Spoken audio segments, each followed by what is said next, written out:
దినాన్ని మనకు అనుగ్రహించినందుకు ముందుగా దేవుని కృతజ్ఞతాస్తుతులు స్తోత్రాలు చెల్లించుకుందాం. మరి ఈరోజు దేవుని యొక్క అమూల్యమైన మాటలు మనం ధ్యానించుకునే ముందు తల వంచండి, ప్రార్థన చేసుకుందాం. మహాగరుడ మహోన్నతుల తండ్రి, ఇంతవరకు కాచి కాపాడి మరొక దినంలోనికి మమ్మల్ని ప్రవేశపెట్టినందుకు కృతజ్ఞతలు. దేవ వాక్యం ద్వారాగా ప్రతి ఒక్కరితో మీరు మాట్లాడి నడిపించి దీవించి అభిషేకించమని కాచి కాపాడమని నజరేయుక్రీస్తు నామములో అడిగిస్తున్నాం తండ్రి, ఆమేన్. ఎలా ఉన్నారండి? అందరూ బాగున్నారా? మరి మీరు ఎక్కడెక్కడి నుండి చూస్తున్నారు అంటే మీరు ఎలా ఉన్నారు అనేది మీరు చెప్పినా నాకు వినపడదు కనుక మీరు కింద కామెంట్లో మీ పేరు ఊరు టైప్ చేయండి.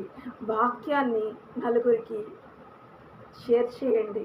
షేర్ చేయడం ద్వారాగా దేవుని యొక్క అమూల్యమైన మాటలను మనం పంచడం ద్వారా ఒక మంచి పని చేసిన వారం అవుతాం.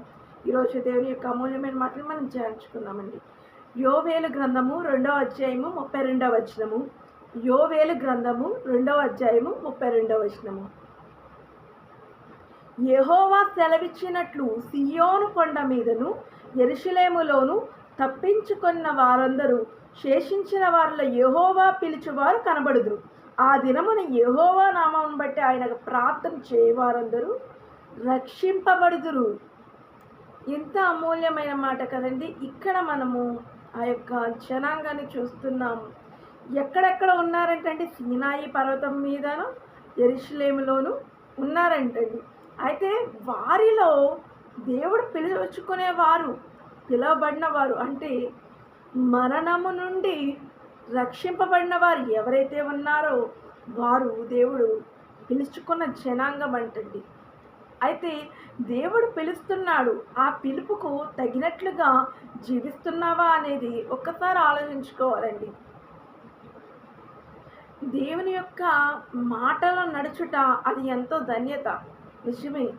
అయితే మనం జీవితంలో ఎలా ఉన్నాం? ఆయన పిలుచుకున్న వారంగా ఉన్నామా, లేకపోతే పిలవబడలేని స్థితిలో ఉన్నామా అనేది మనము ఆలోచించాలండి.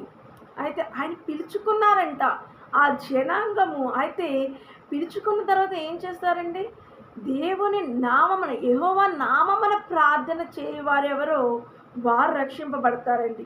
ప్రియ ఆత్మీయ జనాంగమా, ఒక్కసారి ఆలోచించుకోండి. ఈరోజు యొక్క అమూల్యమైన అంశము ఎవరు రక్షింపబడతారు అంటే దేవుని యెహోవా నామం బట్టి ప్రార్థన చేయవారు ఎవరో వారు రక్షింపబడతారండి. అయితే ప్రభువా ప్రభువా అని ప్రార్థిస్తే సరిపోతుందా? లేదు కదండి. నామకార్థ భక్తి అనేది అది వ్యర్థమైనది. నిజమైన స్థితి, నీ స్థితి ఎలా ఉన్నది అనేది ఒకసారి చూసుకోవాలండి. నిజంగా రక్షింపబడ్డావా, లేకపోతే రక్షింపబడిన వ్యక్తిగా నటిస్తున్నావా? నటించే జీవితం ఎప్పటికీ నటనా జీవితంగానే ఉంటుందండి.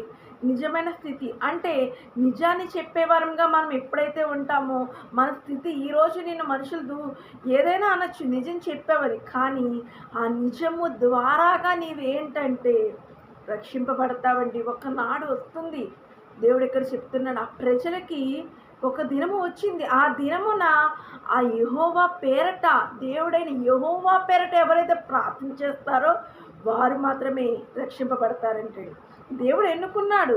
ఆ ఎన్నికలో కూడా